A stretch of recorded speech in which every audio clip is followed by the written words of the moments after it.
Purport. It is sometimes misunderstood that a grihasta, a householder, is permitted to indulge in sex at any time. This is a wrong conception of grihasta life. In spiritual life, whether one is a grihasta, vanaprastha, sannyasi, or brahmachari, everyone is under the control of the spiritual master. For brahmacharis and sannyasis, there are strong restrictions on sexual indulgence. Similarly, there are strong restrictions for grihastas. Grihastas should engage in sex life only in accordance with the order of the guru. Therefore, it is mentioned here that one must follow the orders of the spiritual master, Guru Vrittir Vikalpena. When the spiritual master orders, the grihasta may accept sex life. This is confirmed in Bhagavad Gita 7:11. Dharma virodo bhuteshu kamosmi. Indulgence in sex life without disobedience to the religious rules and regulations constitutes a religious principle. The grihasta is allowed to indulge in sex life during the period favorable for procreation and in accordance with the spiritual master's order. If the spiritual master's orders allow a grihasta to engage in sex life at a particular time, then the grihasta may do so. Otherwise, if the spiritual master orders against it, the grihasta should abstain. The grihasta must obtain permission from the spiritual master to observe the ritualistic ceremony of Garbhadam Samskara. Then he may approach his wife to beget children, otherwise not. A Brahmin generally remains a brahmachari throughout his entire life. A Brahmana generally remains a brahmachari throughout his entire life. But although some Brahmanas become grihastas and indulge in sex life, they do so under the complete control of the spiritual master. The Kshatriya is allowed to marry more than one wife, but this also must be in accordance with the instructions of the spiritual master. It is not that because one is a grihasta, he may marry as many times as he likes and indulge in sex life as he likes. This is not spiritual life. In spiritual life, one must conduct one's whole life under the guidance of the Guru. Only one who executes his spiritual life under the direction of the spiritual master can achieve the mercy of Krishna. Yasya prasadat bhagavat prasada. If one desires to advance in spiritual life, but he acts whimsically, not following the orders of the spiritual master, he has no shelter. Yasya prasadan nagati katopi. Without the spiritual master's order, even the grihasta should not indulge in sex life. So I'm going to read another verse, another two verses, because the schedule will go out of sync otherwise. Yesterday it was meant to be Bhagavatam class, but it was only given a CC class. So I'll just read another couple of verses. Anjana Bhyana Janmarda Striyavale Kamisham Madhu Shragandale Palankarams Tyajayurye Brihadvrataha.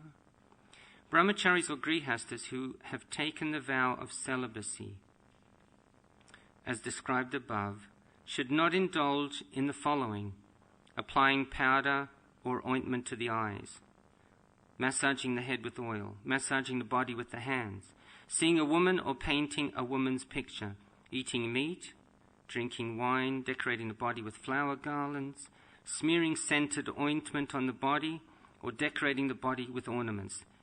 These they should give up. Ushit vaivam gurukule dvijoditya vabudyacha trayim sangopanishadam yavarartam yatabalam datvavaram anugyato guru kamam yadishvaraha griham vanam vapravishet pravrajet tatra vavaset.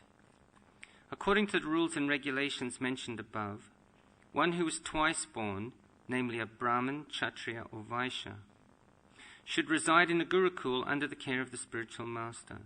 Then he should study and learn all the Vedic literatures, along with their supplements and the Upanishads, according to his ability and power to study. If possible, the student or disciple should reward the spiritual master with the remuneration the spiritual master requests, and then, following the master's order, the disciple should leave and accept one of the other ashrams, namely the Grihastha ashram, Vanaprastha ashram, or Sannyas ashram, as he desires. Purport. To study the Vedas and understand them, of course, requires some special intelligence. But the members of the three higher sections of society, namely the Brahmanas, Kshatriyas and Vaishyas, must learn the Vedic literatures according to their capability and power to understand. In other words, studying the Vedic literatures is compulsory for everyone but the Shudras and Antyajas. The Antyajas is the category below the Shudras, Chandalas, etc. The Vedic literature gives the knowledge that can lead one to understand the absolute truth, Brahman, Paramatma, or Bhagavan. Gurukul, or the reformatory education institution, should be used only to understand Vedic knowledge. At the present time, there are many educational institutions for training and technology. But such knowledge has nothing to do with understanding the absolute truth. Technology, therefore, is meant for the Shudras, whereas the Vedas are meant for the Dvijas. Consequently, this verse states, Dvijo ditya vabudyacha trayim sango panishadam. At the present time, in the age of Kali, practically everyone is a Shudra, and no one is a Dvija. Therefore, the condition of society has very much deteriorated. Another point to be observed from this verse is that from the Brahmachari ashram, one may accept the Sannyas ashram, Vanaprastha ashram, or Grihastha ashram. It is not compulsory for a Brahmachari to become a Grihastha, because the ultimate aim is to understand the absolute truth. Because the ultimate aim is to understand the absolute truth, there is no necessity of going through all the different ashrams. Thus one may proceed to the Sannyas ashram directly from the Brahmachari ashram. Srila Bhaktisiddhanta Saraswati Thakur accepted the Sannyas ashram directly from the Brahmachari ashram. In other words, His Divine Grace, Bhaktisiddhanta Saraswati Thakur, did not think it compulsory to accept the Grihastha ashram or Vanaprastha ashram.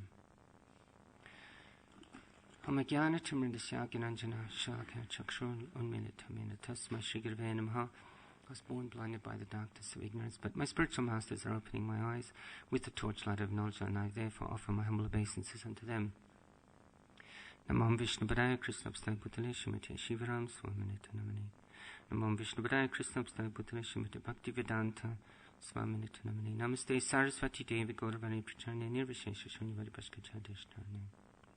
Narayanam Namaskritan Naram Chaban Narottamam Devim Saraswatim Yasam Tato Jayamadirayat.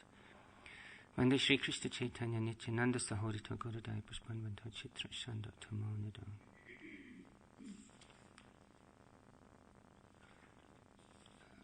Perfect Society for Spiritual Classes. We know that Varnashram system is meant to elevate one from basically animal life to human life, and on to devotee life, to becoming saintly, and to become transcendental. It's a system of elevating conditioned souls, of purifying conditioned souls. That's the purpose of the Varnashram system. So this chapter is going into some detail of that. The basic background of it is that we're all in this material world being influenced by the modes of material nature, being conditioned by these modes of material nature. And this tendency to enjoy and to control is practically irresistible to anyone but the pure devotee. It's said in different... Prabhupada said that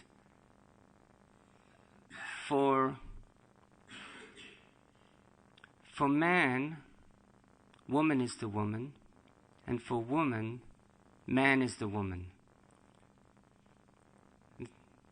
Has anyone heard Prabhupada say this? Meaning, woman, the word woman is being used in the symbolic sense of the enjoying principle. So, a woman enjoys with a man, so the man is the woman for the woman, because the man is the enjoying principle for the woman. For the man, the woman is the woman, because the woman is the enjoying principle. So there's this tendency to enjoy, to want to enjoy, but the tendency is to enjoy, like we see animals are enjoying, unrestrictedly, because they have no knowledge. They have no higher consciousness to understand any other higher purpose except what the modes are dictating to them, what their body is dictating to them. Their body is constituted of the modes, and it's dictating to them. And so therefore, in the state of nature, it's a very brutal life. Some people are very sentimental and think, I wouldn't mind being, a cheetah in Africa.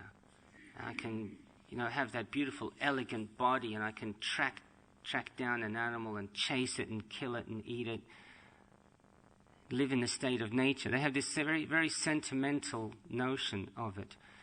But if someone has a very objective perception, they see it's actually incredible suffering in the state of nature. Animals go through so much suffering. And really, we shouldn't be surprised, because the material world is a place of suffering. I recently heard a lecture of Radhanath Swami, and he said, he was making this point emphatically, that the material world is constitutionally a place of suffering. You can't get around it. And then he said, even the happiness that people experience, they experience it upon the foundation of suffering. The foundation is there. And you may have some little sort of moments of happiness that are skipping along on the surface of this foundation, but the foundation of the material world is dukkhalayam ashashvatam, temporary place full of misery.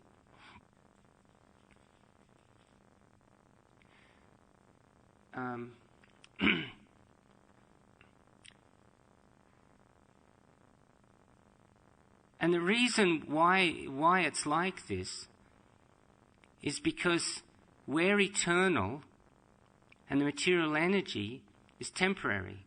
Its constitution is temporary. Of course, it is also Krishna's energy, and it's got its eternal dimension, but it's mutable. It's always changing. But our soul is not changing. Our soul is constant and eternal. So there's this conflict that's that you can't get around. It's a kind of an ironic thing that you find some source of happiness, and then you try and extract, or you try and set it up so that this happiness can last. But it can't last longer than the soul. Material happiness can't last longer than the soul. So eventually, the separation comes about. The happiness comes from this, like in the mode of passion, it says in the Gita that when the senses meet the sense objects, then this is happiness in the mode of passion. And so, but we're the soul within the body who are experiencing through the senses, and the senses are temporary. So the relationship that the senses have with the sense objects are temporary. That's temporary. But the relationship we have with ourselves is not temporary. We are eternal.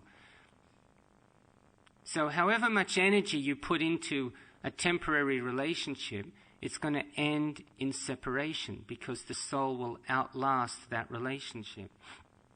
And so that's the foundation of suffering. That is essentially the foundation of suffering. So whatever happiness you build on that, and people are,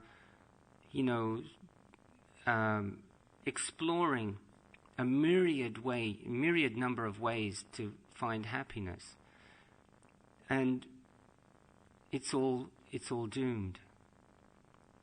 It's all illusion, actually. In other words, it's not reality. The reality is our relationship with Krishna. The happiness we experience in our relationship with Krishna, that is reality. And that is not, and that is a permanent, eternal foundation of happiness, that relationship. But in the material world, the happiness is flawed, tragically flawed. There was one, I told Sada about this, the last time we went to Oxford, I met one chap, he was a mathematician. He was just standing, leaning against the shop, and he was just watching me. For about 10 minutes he'd been watching me. And, I'd sort of noticed him, because we, Sankirtan devotees have got very good kind of 360-degree kind of perception, of what's going on around them. So I knew he was there watching me. I could feel it.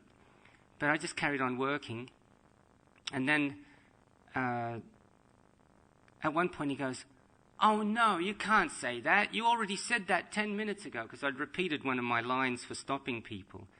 And he was actually being entertained, I think, because I was stopping people in all different ways. And then he said, "You already said that 10 minutes ago. You can't say that twice." And I said, "Yeah, but that second time I really meant it, And he goes, "Oh." So then I came over to talk to him, and he says, "What are you doing?" And then I started explaining to him, and he says, "Oh," he said, I said, "What do you do for a living?" He said, "I'm a mathematician. I'm really into logic." I said, "Okay." And then he said, "I've got a question for you." He said, "You're a monk, so you might be able to answer this. What is the problem with illusion? What's wrong with illusion?" And I said, "Well, what's right about it?" And he said that, "Well, I quite enjoy illusion myself. It's like you can just explore things and it's not real, but you can just explore it. You can sort of come and go as you like. And you go watch a movie, it's not real, but you can enjoy the movie." And he said, "So, I don't see any problem with illusion." I said, "Well, illusion is a perverted reflection of the reality. If you have no choice and you're in illusion, that's one issue. But if you have a choice, you should choose reality." But he was very stubborn, and he kept on sort of making these quite ingenious arguments in support of illusion. And the only way I was able to kind of turn him a little bit, even though he didn't admit at the end that he was wrong, that there was anything wrong with illusion, the only way I was able to sort of swing it a bit was when I said to him, I said, "Are you a student or are you getting paid?" So, "I'm getting paid. I'm doing research work in mathematics." I said, "Okay. Would you rather be paid in real money or illusory money?" And he started spluttering like that. And then I followed it up, and one of his friends had come to listen as well. So there were two of them there, and his friend was listening.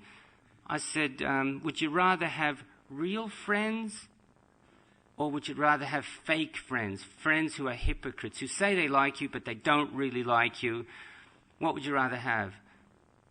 Would you rather that your mother loved you, or that she didn't really love you? And what would you rather, the real thing or the perverted reflection?" And then he says, And then he said, I still think, you can blah, blah, blah about illusion. But he took a book in the end and he gave a tenner. So then that was that was a victory of sorts, even though he didn't admit it, philosophically admit that he was wrong. I thought later I should have brought up the point that there's two types of illusion. There's the illusion that's being perpetuated by Mahamaya, and there's the illusion of Yoga Maya, that the illusion in the material world is actually like a diseased condition. But there is this illusion in the spiritual world that is transcendental. I should have brought that in. He would have loved that, actually. He would have loved that point of view, but I never thought of it at the time. But in the spiritual world, there's illusion going on. Once Tamal Krishna Maharaj said that Krishna, he said, is he has unlimited knowledge. Unlimited knowledge, but he in the spiritual world, he places himself into a state of unlimited forgetfulness. That he actually forgets that he's God. He's not acting, he's forgotten. It's not an issue, it's not that he's playing a role. He's just Krishna in the spiritual world, and everyone loves him. And he said he's unlimitedly knowledgeable and he's unlimitedly forgetful. Because he surrenders to Yoga Maya, so he doesn't know how things are going to turn out either, because that makes it more exciting. It's all for the nourishment of the pastime. So that type of illusion is okay.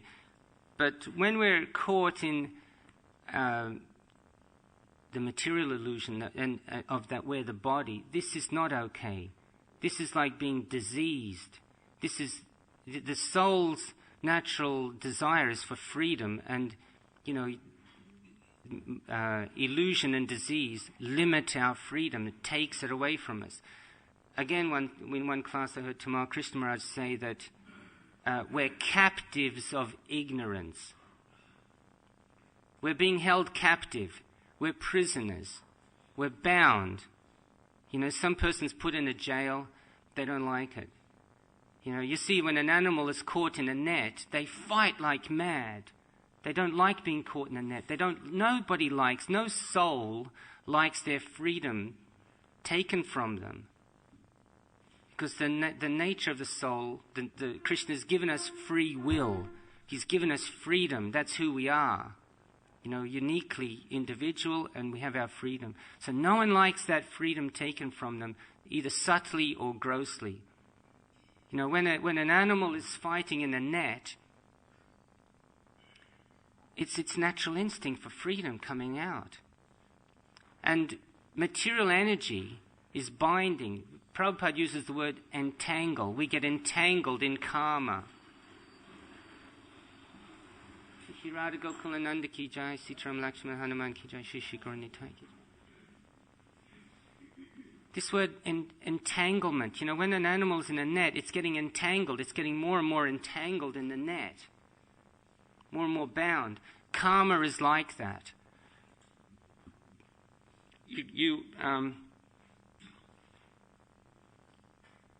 Somewhere I read Prabhupada in a purport, I think in the Bhagavad Gita, something about the chain sequence of victimization when we act.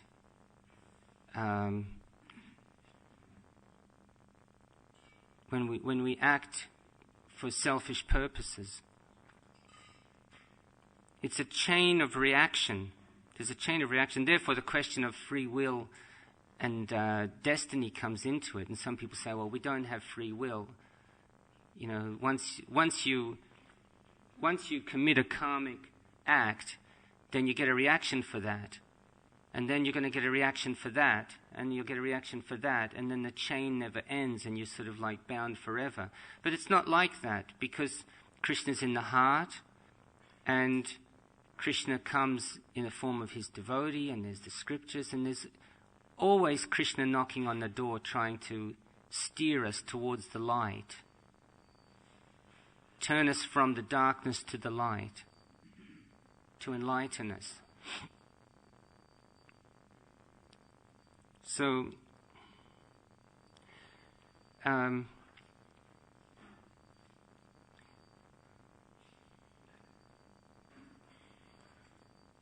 interesting point is that in this second section that I read, where Prabhupada says, it really struck me where Prabhupada says in this purport, technology is meant for the Shudras. The Vedas are meant for the Dvijas. Technology is for the Shudras. What does that mean? Technology is for the Shudras, Vedas is for the Dvijas. Anyone like to sort of put forward a suggestion what that could mean? What's Prabhupada meaning? Technology is for the Shudras, the Vedas are for the Dvijas. Yes? You don't really need to use your brain while using technology. Like now, Tom comes along and you just press a button. Okay. You need to use the brain of Vedas. You actually need to have intelligence to study. I think that's getting quite close. Yes? Anyone else? Yeah?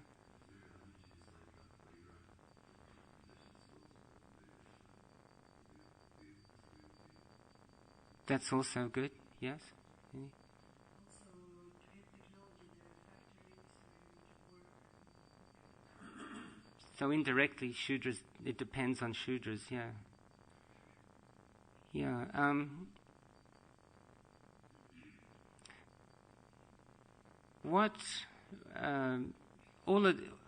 I'm tying up all these three answers actually, because the way I looked at it was that,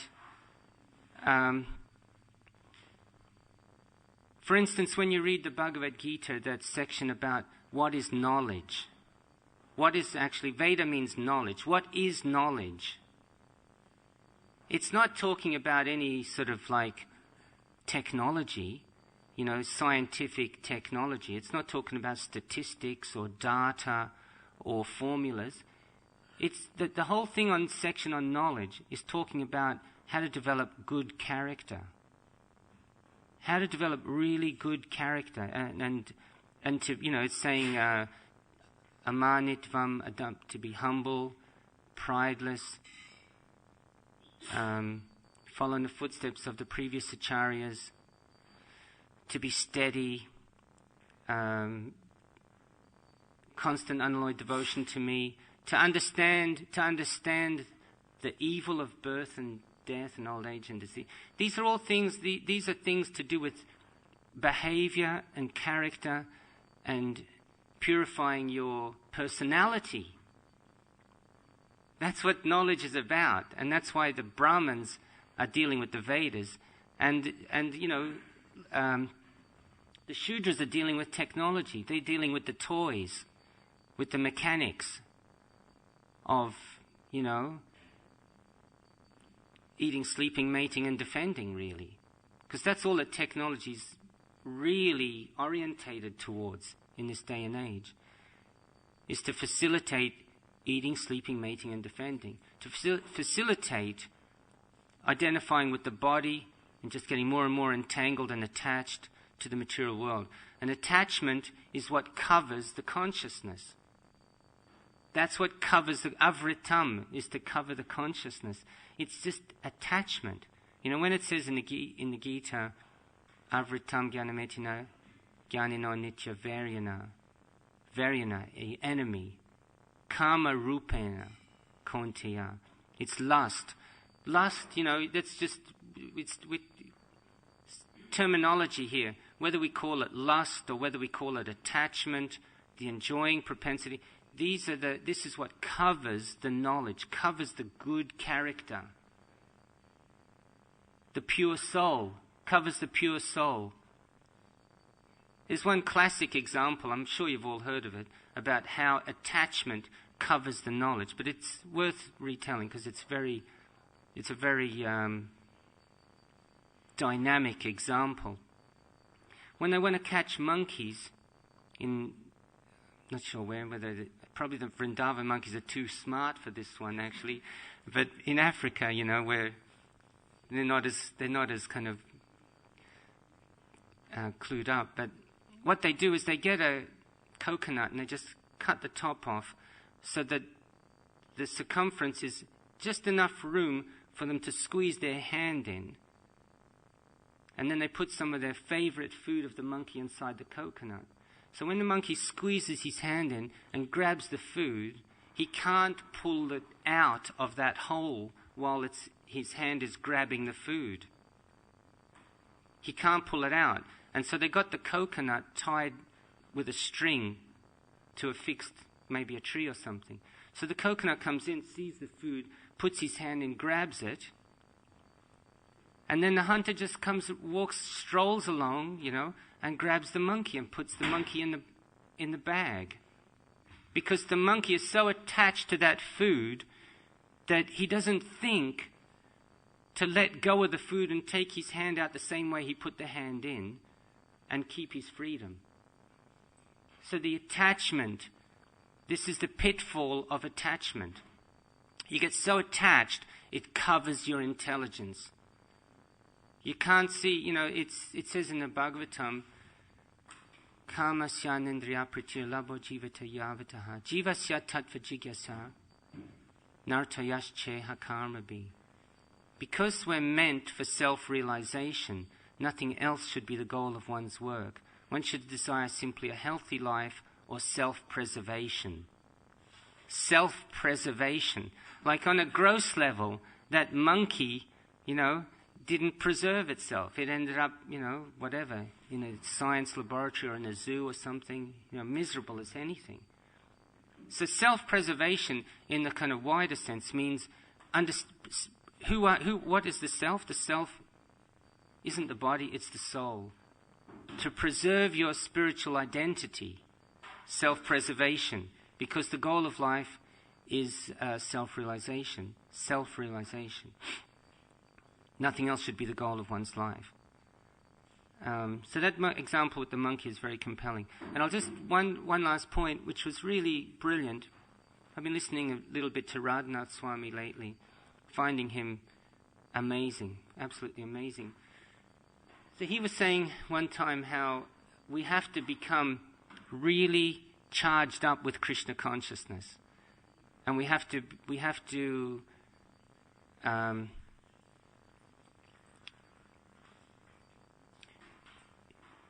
be very, very eager to make advancement. And, he was saying this point about greed. The price you pay for Krishna consciousness is the greed, is the desire. How much do you desire it? That's the price you pay in order to receive it. And he said, when you have really, really imbibed Krishna consciousness and you are got so much faith in your own identity as Krishna's servant and in Krishna's identity as being the Supreme Personality of God, when you have so much faith, he said, then you become unshakable. He says, if you don't have so much faith, then little things can shake you. But if you have a lot of faith, things don't shake you anymore. So he said, for example, if you have 100 pounds, and then somebody comes and steals 99 pounds from you, you get shaken. You get shaken. He said, but if someone's got, a couple of million pounds, and somebody steals 99 pounds from them, it doesn't touch them. It doesn't make them blink. So he said, when someone's really Krishna conscious, these little kind of discrepancies that happen in life. There was one book called, it was a New Age book. The title of it was, Don't Sweat the Small Stuff. Obviously everyone's read it, but don't sweat the small stuff. So when you're actually very Krishna conscious, you don't sweat the small stuff. Something happens, somebody scratches your car or something. You don't go into a tiz because somebody scratched your car. You realize it's just a car, It's just, I'm an eternal spirit soul. And this is a little scratch on the car. How trivial. And you can be like that for a lot of things if you actually start to really get into this philosophy and chant your rounds nicely and follow the principles. So that's enough for me. Any comments, questions?